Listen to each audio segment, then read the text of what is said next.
Limpyuhan ang broccoli para walay hugaw o bakterya. Hiwaon ang broccoli sa imong gusto nga kadak-on. Hiwaon ang ahos ug bombay. Itak-ang ang kalha ug butangan og 2 ka kutsara nga lana oil. Dayon ilunod ang ahos ug broccoli. Pagkahuman, takban.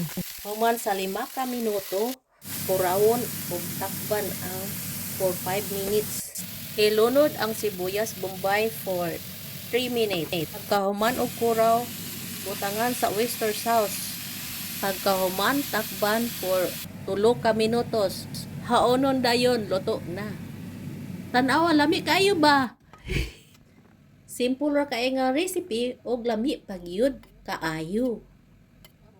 Ipalo ko at Yeyes Kitchen. Oh, sus!